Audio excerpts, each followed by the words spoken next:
Activity में 2-3 technique पढ़ी होंगी, जैसे स्कैम्पर टेक्निक, 6 हेड टेक्निक। उसमें येलो का मतलब क्या है? येलो का मतलब है किसी प्रोडक्ट में कितनी अच्छी बातें, उन अच्छी बातों को नोट डाउन करना। तो जैसे मान लो किसी का प्रोडक्ट है और उसकी ग्रोथ करानी है, तो उसकी अच्छी बुरी सारी बातें लेते हैं, तो अच्छी अच्छी बातों को किस में लिखते हैं? येलो हेड में। जैसे 6 हेड है, कौन ये हेड टेक्निक पढ़कर आया था? तो लिख दिया होगा। अगला सवाल, सृजनशीलता में 3 बाधक तत्व लिखो।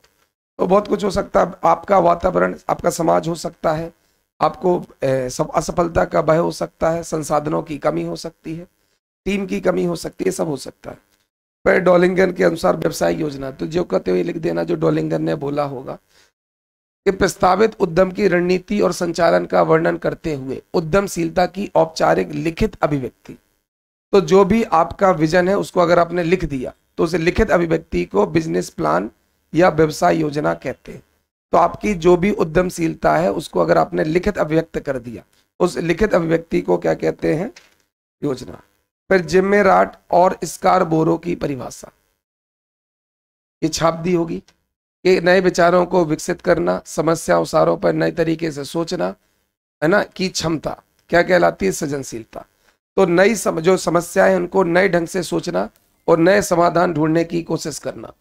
अगला है फिजिबिलिटी या व्यवहार्यता। ये दुकान, ये आइडिया, ये फैक्ट्री, ये कंपनी चल पाएगी कि नहीं, इसे व्यवहार्यता विश्लेषण कहते हैं। तो जब भी हमें कोई बिजनेस शुरू करना है तो हम सारे प्रोज एंड कॉन्स देखते हैं और एक कंक्लूजन निकालते हैं कि ये चल पाएगा, व्यवहारिक है कि नहीं।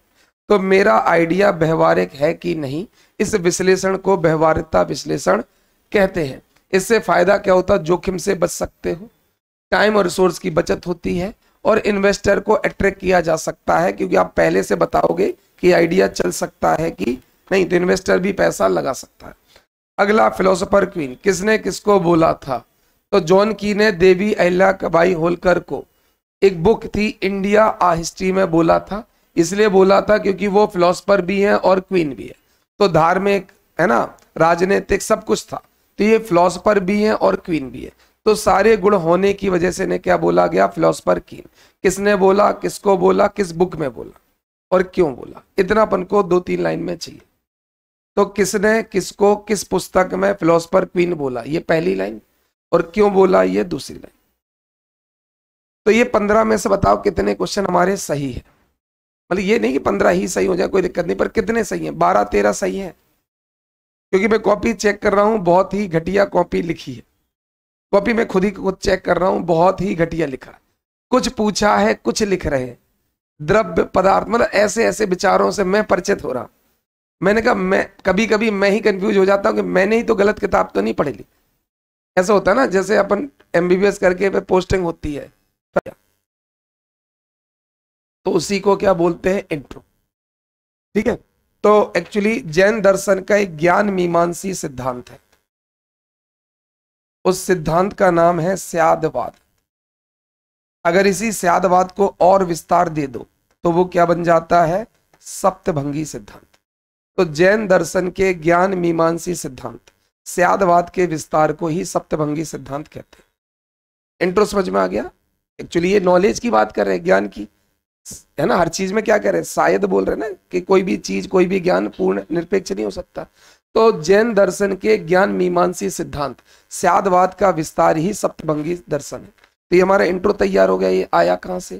फिर 7 चीजें बता दो, आलोचना बता दो कि हर चीज रिलेटिव है, किसी निश्चित ज्ञान तक पहुंचा नहीं सकते, शंका बहुत ज्यादा है। इसके बाद क्या होता है? ज्ञान मिलने पर भी कंफर्मेशन नहीं, हर चीज शायद है। फायदा क्या है? अगर हर कोई अपने ज्ञान को पूर्ण सत्य ना माने तो आतंकवाद रुक सकता है। आतंकवाद इसलिए तो बढ़ रहा है, कोई कह रहा है इस्लाम अच्छा है, कोई कह रहा है ये अच्छा है, कोई कह रहा है, इसलिए तो आतंकवाद है। पहलगाम क्यों हुआ? यही तो हुआ कि भाई हमारा धर्म अच्छा, आपका नहीं है। इन्होंने, हर किसी ने अपने आप को एब्सोल्यूट मान लिया, जबकि स्यादवाद क्या सिखाता? दुनिया में कुछ भी आप एब्सोल्यूट नहीं है, सब कुछ सापेक्षिक है। तो आतंकवाद, युद्ध, रूस कहता मैं सही हूं, यूक्रेन कहता मैं सही हूं, इजराइल कहता मैं सही हूं, फिलिस्तीन कहता मैं सही हूं। तो जब कोई अपने आप को पूरी तरह से सही मान लेगा तभी तो युद्ध होगा। जब हमें लगे यार शायद वो भी तो सही है, शायद मैं भी गलत, ऐसा हो जाएगा, तो युद्ध नहीं होगा। तो युद्ध, हिंसा, आतंकवाद, सांप्रदायिक हिंसा, ये सब कैसे रोके जा सकते? सप्तभंगी से। इसके अलावा सहिष्णुता किससे आती है? सप्तभंगी। सहिष्णुता का मतलब ये तो है कि मैं जिन विचारों से सहमत नहीं हूं वो भी सही हो सकते हैं, तो इसका मतलब समाज में सहिष्णुता भी ला सकते हैं। तो इसकी प्रासंगिकता, तो ये सिद्धांत क्या है? इसकी आलोचना, इसकी प्रासंगिकता, ये हो गया पूरा आलोचनात्मक मूल्यांकन। तो सिद्धांत क्या है, इसमें कमियां क्या है, और आज इसकी प्रासंगिकता क्या है, ये पूरा लिखना है अपन को। कैसा? चलो बिल्कुल, 7 मार्कर में कैसे लिखेंगे? इंट्रो लिख देंगे। इसमें प्रत्येक चीजों के कितने पक्ष दिखाए गए हैं? 7। पहला, दूसरा, तीसरा, चौथा, पांचवा, छठवां, सातवां। तो इंट्रो कितने लाइन का? 2 लाइन का। ये कितनी लाइन? 2। आलोचना 2-3 लाइन, महत्व 2-3 लाइन। हो गए? हो सकते हैं कि नहीं? 2 लाइन का इंट्रो हो सकता है, 3 लाइन में पूरे 7 पक्ष के नाम हो सकते हैं, 3 या 4 लाइन में इसकी आलोचना हो सकती है, और 2-3 लाइन में अपना महत्व। 2, 3, 5, 4, 9, 2, 11, 12, 13 लाइन तो मिलती है ना, वहां 13, यहाँ कॉपी में 11 होंगी। तो 2 लाइन का इंट्रो, 3 लाइन में 7 पक्ष, 3-4 लाइन में आलोचना, और 2-3 लाइन में प्रासंगिकता। सारे डायमेंशन हो गए। समझ में आ गया? सारे डायमेंशन हम 11 लाइन में लिख सकते हैं। अगला क्वेश्चन, शंकराचार्य के साधन चातुष्टय। तो साधन चातुष्टय का भैया इंट्रो लिखोगे। तो सबसे पहले साधन चातुष्टय, सबको पता है कि मोक्ष के लिए 4 चीजें बताई, उन चारों को साधन चातुष्टय। तो देखो, मोक्ष भारत में 3 तरीके से दिया गया है, प्रेम, भक्ति और ज्ञान। भारत में दर्शन में 3 ही रीजन है जिनसे आप मोक्ष ले सकते हो, या तो प्रेम से, या भक्ति से, या ज्ञान से। शंकराचार्य ने किसको फॉलो किया? ज्ञान को। इसको किया है शंकराचार्य ने। तो शंकराचार्य ने अपने अद्वैत वेदांत में ज्ञान मार्ग का अनुसरण करते हुए मोक्ष प्राप्ति के लिए 4 साधन बताए हैं, जिन्हें साधन चातुष्टय कहा। इंट्रो तैयार हो गया? तो इंट्रो तो लिखना सीख रहे हो ना धीरे धीरे, जो चीज कहां से आई है। तो साधन चातुष्टय मोक्ष का साधन है, और मोक्ष शंकराचार्य ने ज्ञान मार्ग से बताया है। और कहां बताया? अद्वैत वेदांत में। तो शंकराचार्य ने अपने अद्वैत वेदांत दर्शन में ज्ञान मार्ग का अनुसरण करते हुए मोक्ष के लिए 4 साधनों को बताया है, जिन्हें साधन चातुष्टय, चारों को डिस्क्राइब कर दो। लिख सकते हो? देखिए, तो इंट्रो में समझ में आ जाएगा कि ये चीज कहां से आई है। रविन्द्रनाथ टैगोर के मानववाद को समझाओ। तो रविन्द्रनाथ टैगोर का मानववाद का मतलब है जो है सब मानव है, ईश्वर भी है तो मानव है। तो उन्होंने कहा मानव, हर चीज मानव है। जैसे उन्होंने कहा ईश्वर क्या है? अगर कोई मानव अपनी पूर्णता को प्राप्त कर ले तो वो किसके समतुल्य हो जाता है? ईश्वर। तो मानव से बड़ा कुछ नहीं, ईश्वर भी बड़ा नहीं है। जिस दिन मानव ने अपने सारे गुणों का विकास कर लिया, सारे अवगुण को दूर कर लिया और अपनी पूर्णता को प्राप्त कर लिया, तो उस दिन वो भी क्या बन जाएगा? ईश्वर। बात समझ में आ गया? तो इन्होंने अपने दर्शन में क्या किया? मानव को ईश्वर के समतुल्य माना है। ये बोला गया कि मानव अपनी पूर्णता को प्राप्त करते ही ईश्वर बन जाता है। ये पूर्णता 2 तरह की होगी, एक अपने आप का विकास, एक पूरे समाज का विकास। तो मानव को अपना भी विकास, व्यक्तिगत विकास भी करना है, व्यक्तिगत पूर्णता, और समाज मानवता की सेवा भी करना है, सामुदायिक पूर्णता। तो जिस दिन इंसान ने दोनों पूर्णता प्राप्त कर ली, खुद का भी विकास कर लिया, दूसरों की सेवा भी कर ली, तो इसकी दोनों पूर्णता प्राप्त होगी, उस दिन क्या बन जाएगा? ईश्वर। इसी सिद्धांत को क्या बोलते हैं? मानवता प्राप्त। क्लियर हो गया? तो मानव ईश्वर से भी, मतलब दुनिया में कोई भी मानव से बड़ा नहीं, इवन ईश्वर भी मानव से बड़ा नहीं। जिस दिन मानव ने अपनी दोनों पूर्णता प्राप्त कर ली, खुद का भी विकास कर लिया, समाज का भी विकास कर लिया, उस दिन वो क्या बन जाएगा? ईश्वर। इसी सिद्धांत को क्या कहते हैं? मानवतावाद। सृजनशीलता की स्कैम्पर टेक्निक, ये पढ़ा होगा, SCAMPER। तो अपन क्या करते हैं? इनको 6 तरीके से देखते हैं। तो स्कैम्पर सब्स्टिट्यूट, ऐसा है क्या इसको हटा के कुछ और यूज कर लें? ऐसे 6 अलग अलग तरीके से अपन करना है, और लास्ट में रीयूज। तो अपन किसी प्रोडक्ट को जब 6 तरीके से देखकर उसमें बदलाव करने का सोचते हैं, तो इस क्रिएटिविटी की मेथड को, सृजनशीलता की इस विधि को, तो मान लो किसी कंपनी का प्रोडक्ट है पेन, तो पेन में क्रिएटिविटी कर सकता, हो सकता है वो कैप वाला बंद कर दे, ऐसा चटर पटर वाला शुरू कर दे। तो 6 तरीके से किसी भी प्रोडक्ट में अगर कोई क्रिएटिव चेंज करना है तो उसको 6 तरीके से सोचा जा सकता है, और इस 6 तरीके से सोचने की तकनीक को क्या कहते हैं? स्कैम्पर। हर उसका एक फुल फॉर्म होगा, और मैंने साथ में एग्जाम्पल। तो आपको क्या लिखना है? ये नाम लिखना है, इसका पूरा डिस्क्रिप्शन लिखना है, और साथ में किसी भी एक उदाहरण से समझाते हुए चलना है। तो मैंने ऐसी टेबल आपको मिल गई होगी, एस का मतलब क्या है, सी का मतलब क्या है, ए का मतलब क्या है, एम, ये पढ़कर आए हो कि नहीं? कोई है ऐसा? अरे कोई भी, पेन का ले लो, मटके का ले लो, बेंच का ले लो, पेन का ले लो, कोई भी प्रोडक्ट है उसमें ये 6 टेक्निक लगानी है। ठीक, मैं ऐसा करूं 5-10 बता देना, उसमें किसी भी प्रोडक्ट में 6 लग जाती, किसी में, कैमरे में लग जाएगी, मोबाइल में लग जाएगी। कोई है ऐसा जो इससे चूक गया हो, स्कैम पर ना हो? नहीं है। तो सृजनशीलता तो पढ़ा होगा ना अपन ने? नहीं है, स्कैम पर नहीं है। अरे नाम मत लिया करो, मतलब किसी कोचिंग का नाम मत लो ना। स्कैम पर 6, तो बुकलेट ही डाल देंगे दिनेश सर, इनको यूनिट 1 की पीडीएफ उनके टेलीग्राम में डाल दो, पूरी डली हुई है, आप उसको एक बार देख के आ जाओ। तो अरे नाम, मैं वही कह रहा हूँ कि ऐप पे फ्री कंटेंट में भी डला है, स्कैम पर टेक्निक भी समझाई गई, 6 हेड टेक्निक भी समझाई गई कि हेड का मतलब क्या है। बाकी जो पढ़े होंगे उनको पता होगा, क्लास में भी बताया और नोट्स में। तो जब सृजनशीलता है तो उसकी कोई ना कोई मेथड तो होगी। तो अपन को स्कैम पर पढ़ना है, 6 हेड वगैरह पढ़ना है, 3-4 मैंने पढ़ाई है क्लास में, तो अपन को चारों चाहिए वो पूरी, है ना। इसके बाद नए उद्यम प्रबंधन में लीगल रिक्वायरमेंट क्या है? भारत में कोई बिजनेस खोलना है तो क्या क्या चाहिए? रजिस्ट्रेशन चाहिए, पैन कार्ड चाहिए, टैन कार्ड चाहिए, इसके बाद प्रोविडेंट फंड चाहिए, इनकम टैक्स, जीएसटी चाहिए। तो भारत में किसी उद्यम के लिए जितनी रिक्वायरमेंट लीगल चाहिए होती है उन्हीं को कहते हैं वैधानिक आवश्यकता। तो मैंने सारी लिस्ट है, बहुत सारे, अगर आपने नोट्स पढ़े होंगे तो उसमें 15-16 है, पर चूंकि 7 मार्क है इसलिए मैंने कम दी। तो लीगल, तो किसी कंपनी को खोलते समय जैसे नगर निगम से रजिस्ट्रेशन कराना है, जैसे बहुत, जैसे कोचिंग है तो कोचिंग को हमें लेबर डिपार्टमेंट से भी कराना पड़ता है और हमें नगर निगम से भी कराना पड़ता है। ठीक है, तो हमें एफडी, तो सारी प्रोसेस उसमें केवल नाम नाम लिखना है कि हमें कौन कौन सी लीगल रिक्वायरमेंट चाहिए। 15-16 रिक्वायरमेंट चाहिए। जैसे उसमें एमएसएमई मैंने लिखा, पर उसमें अभी मैंने बहुत सारे नहीं लिखे। जैसे अगर विदेश से आपको फंडिंग मिल रही है तो आरबीआई में भी रजिस्ट्रेशन होना चाहिए। जैसे अगर मेरी कोचिंग और इसमें इन्वेस्ट करने वाला कोई विदेशी हो तो इसका रजिस्ट्रेशन कहाँ होना चाहिए? आरबीआई के पास। तो मैंने उतना लिखा नहीं क्योंकि 7 मार्कर में ही लिखना। तो एक कंपनी खोलते समय कौन कौन से लीगल रिक्वायरमेंट चाहिए वो अपन को चाहिए। अगला, बौद्ध धर्म का अनात्मवाद का सिद्धांत पक्ष में तर्क और महत्व को समझाइए। तो इसको समझते हैं। चलो, पहली चीज तो एक चीज याद रखना, बौद्ध धर्म किसको बताता? हमेशा मध्यम मार्ग को। ना तो ये कभी ये कहेगा कि आत्मा शाश्वत है, तो कभी शाश्वत को भी नहीं बोलेगा, और ये ना तो ये बोलेगा मरने के बाद सब कुछ खत्म है, ये भी नहीं बोलेगा। तो ना तो ये बोलेगा आत्मा अमर है, शाश्वतवाद को भी नहीं जाएगा, ना ये बोलेगा कि कुछ भी नहीं था, ये भी नहीं बोलेगा। अगर कुछ भी नहीं बचा तो वो उच्छेदवाद है। फॉर एग्जाम्पल, मान लो एक मिट्टी का बर्तन है, तो ये बर्तन शाश्वत तो नहीं हो सकता, कभी ना कभी मिट्टी का बर्तन टूटेगा, पर टूटने के बाद इसमें क्या बचेगी? मिट्टी। मिट्टी का बर्तन पूरी तरह से समाप्त कभी नहीं हो सकता। तो ना तो कोई चीज हमेशा बनी रहेगी, ना कोई चीज हमेशा पूरी तरह से समाप्त होगी। तो बुद्ध दर्शन हमेशा किसको लेके चलता? मध्यम मार्ग को। इसी मध्यम मार्ग का अनुसरण करते हुए बौद्ध धर्म ने मध्यम मार्ग का अनुसरण करते हुए दिया अनात्मवाद।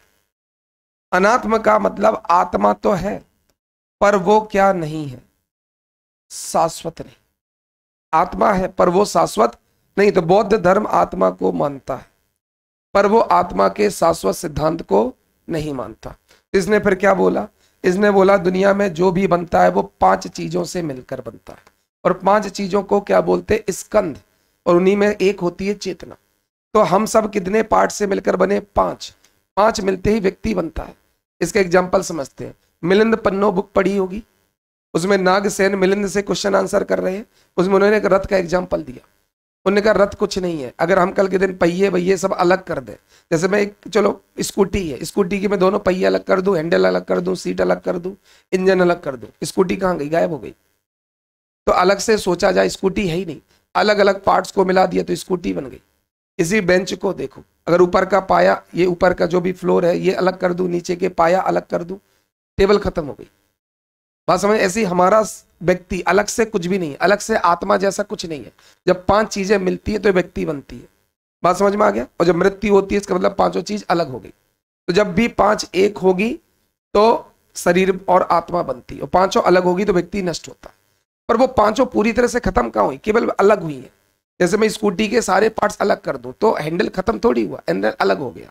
सीट खत्म थोड़ी अलग हो गई, स्कूटी तो खत्म हो गई पर पार्ट्स अभी भी पांचों अलग अलग है। ऐसे व्यक्ति के मृत्यु के बाद व्यक्ति खत्म हो जाता पर वो पार्ट्स पांचों अलग अलग रहते हैं। ये पॉइंट समझ में आ रहा है कि नहीं? जैसे मैं स्कूटी के सारे पार्ट्स अलग कर दूं, स्कूटी खत्म हो गई पर स्कूटी के सारे पार्ट्स हैं, जब जोड़ दूंगा तो वापस क्या बन जाएगी? स्कूटी। ऐसे हम कितने स्कंध से बनते हैं? 5। जुड़ गए तो हम बन जाते हैं, अलग हो गए तो मृत्यु हो जाती है। पर लोगों ने पूछा कि भैया इसके कुछ तर्क है, बहुत सारे तर्क दिए हैं, मैंने उस पर भी दिया। जैसे ऐसे समझ लो कोई व्यक्ति बेहोश हो गया, अगर ऐसे समझ लो अलग से अगर आत्मा है तो जब व्यक्ति बेहोश होता है उसको कितना भी हिलाओ डुलाओ चेतना रहती या नहीं रहती? अरे अलग से कुछ आत्मा जैसा होता तो उतने देर के लिए आत्मा कहाँ चली गई? क्या व्यक्ति बेहोश हो सकता है? क्या बेहोशी में व्यक्ति में चेतना रहती नहीं रहती? इसका मतलब आत्मा शरीर में है ही नहीं। अगर आत्मा को अलग से मानो तो कुछ है। बात समझ में आ रही है कि नहीं? क्लियर? तो इन्होंने कहा भैया बेहोशी के समय आत्मा कहाँ गई?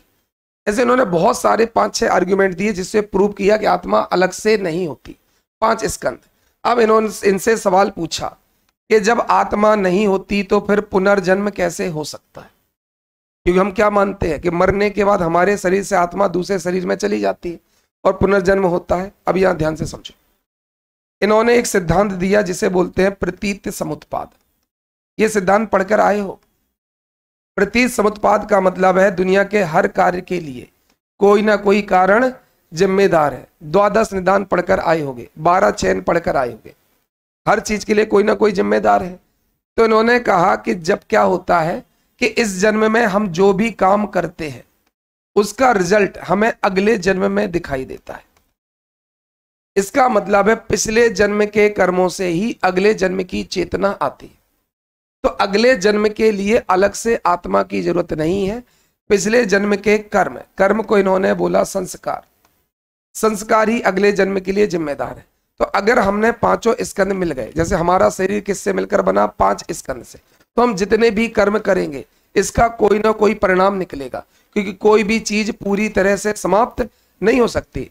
आप खुद सोचो कि अगर आपने वृद्धावस्था में, देखो आपने बचपन में कोई कर्म किए तो आपको कब भुगतना पड़ सकता है? युवावस्था में। युवावस्था में कोई गलत कर्म किया तो कब भुगतना पड़ सकता है? वृद्धावस्था में। पर वृद्धावस्था में कर्म किया तो कब भुगतोगे? अगले जन्म।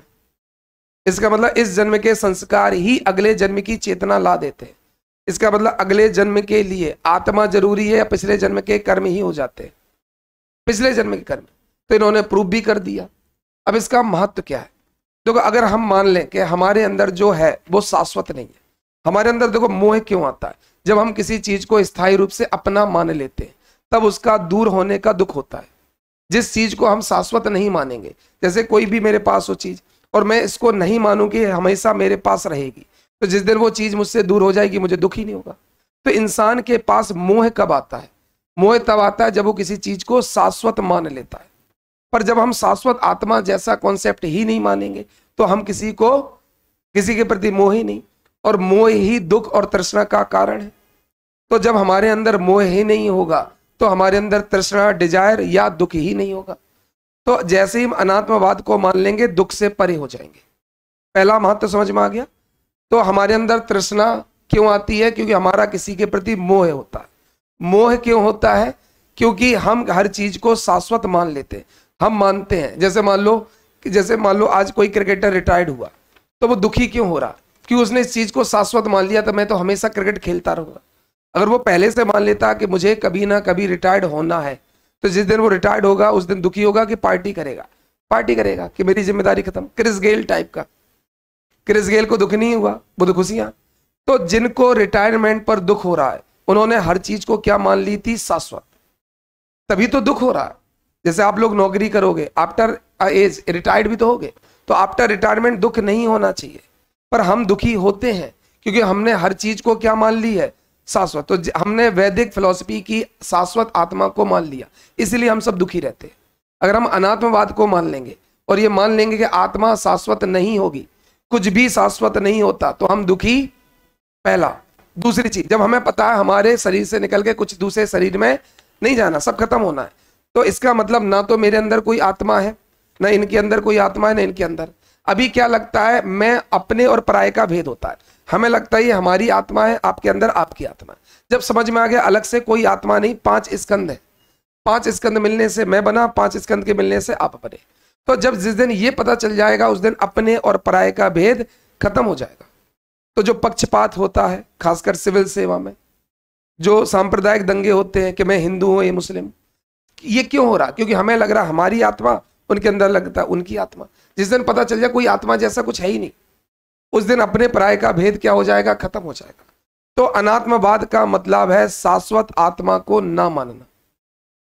क्लियर? अनात्मवाद का मतलब है 5 स्कंदों से मिलकर व्यक्ति का बनना।